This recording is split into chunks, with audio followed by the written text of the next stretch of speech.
নমস্কার বন্ধুরা, স্বাগত আর দুনিয়াতে সবাইকে ওয়েলকাম জানাই। আজ বানাবো সিম পোস্ত খুব ইজিভাবে। আজ বানাবো, রেসিপিটি দেখুন, ভালো লাগবে। সবার প্রথমে সিমগুলো কিন্তু ধুয়ে পরিষ্কার করে নেবেন।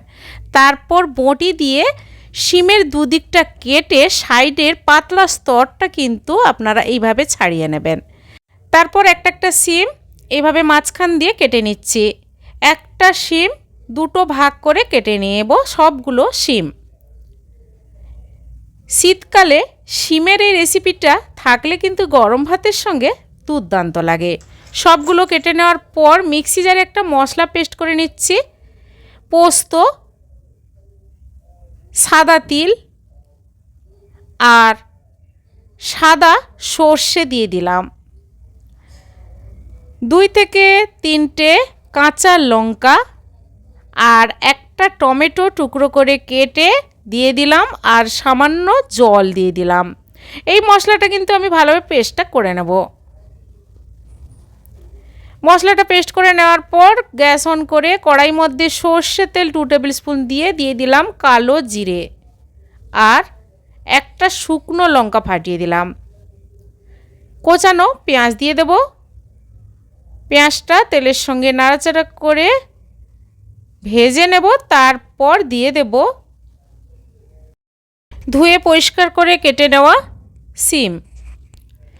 সিমগুলো দেওয়ার পর গ্যাসের ফ্লেমটা হাই টু মিডিয়াম করে দিয়ে দিচ্ছি পরিমাণ মতো লবণ আর দেব হলুদ গুঁড়ো।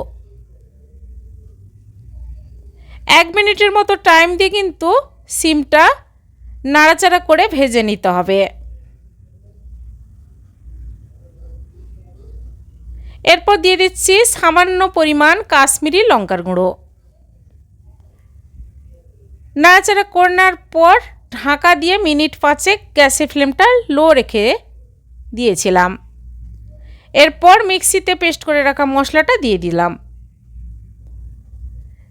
দেওয়ার পর নাড়াচাড়া করে দিয়ে দেব 1 বাটির মতো জল। এই রান্নাটা কিন্তু বানাতে 5 থেকে 7 মিনিট লাগে। জল দেওয়ার পর নাড়াচাড়া করে ঢাকা দিয়ে মিনিট 5 রেখে দেব।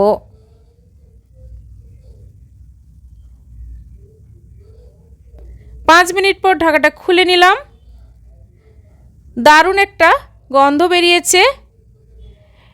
আর এই সিমের রেসিপিটা স্বাদ ভালো আসার জন্য দিয়ে দিলাম কিছু ধনেপাতা কোচানো আর দিয়ে দেব 1 টেবিল স্পুন সর্ষে তেল।